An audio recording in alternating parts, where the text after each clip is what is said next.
All right, Coach. Final stages of spring practice, leading into that final week. Talk about what you've been able to accomplish up to this point. Yeah, so spring ball is always what is the next version of Grand Valley State football going to be, or what next version of your college football team is going to be. And we've talked about those seniors that graduated last year so much for so many times, and the production they had, but probably more importantly, some of the leadership qualities they had. So into the winter, into the spring, who's going to fill that vacuum of leadership?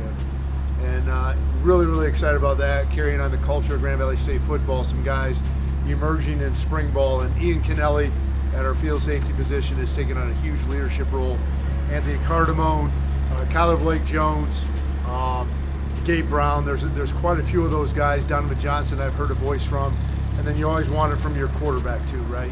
Being a quarterback-centric program, and how important the quarterback is in modern-day football. And I've seen those things from Avery Moore and our quarterbacks, Vinny Meshi, Alex Stoll, our guys that are filling that vacuum, carrying on the culture of Grand Valley State football. So as much as the production and the football being played, those things are extremely important, and those voids are getting filled at an extremely high level.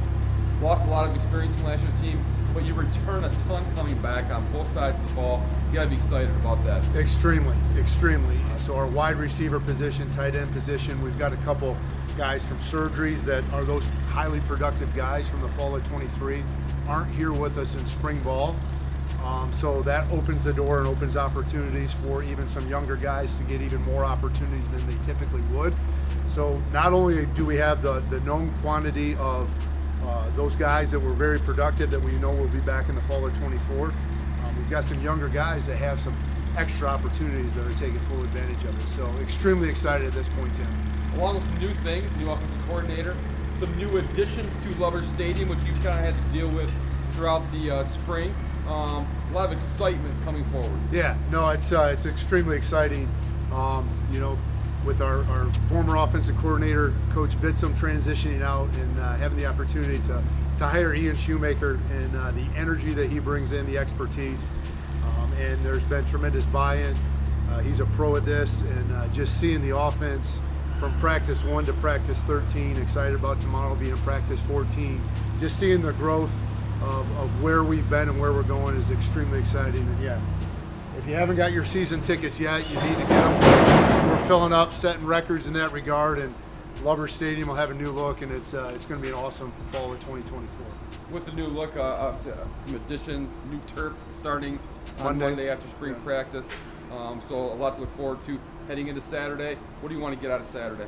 Yeah, so Saturday, the spring game, right? And back in the day, you draft out teams and try to have some competition. Well, one, we won't be out at Lovers Stadium because of the construction, so we'll be in the Kelly Indoor. So there's some things we've got to modify from that standpoint. But really, it's just another opportunity to continue to grow offensively, defensively. The kicking game, haven't talked about our specialists, but really excited where we're at in the special teams and our specialists. But it's just one more opportunity. So there'll be some situational football there that we really get into late in spring ball. But in terms of a scrimmage, in terms of a game, it'll be a practice where we're getting some things that we really need to work on and make sure that we're hitting as we get ready for the summer.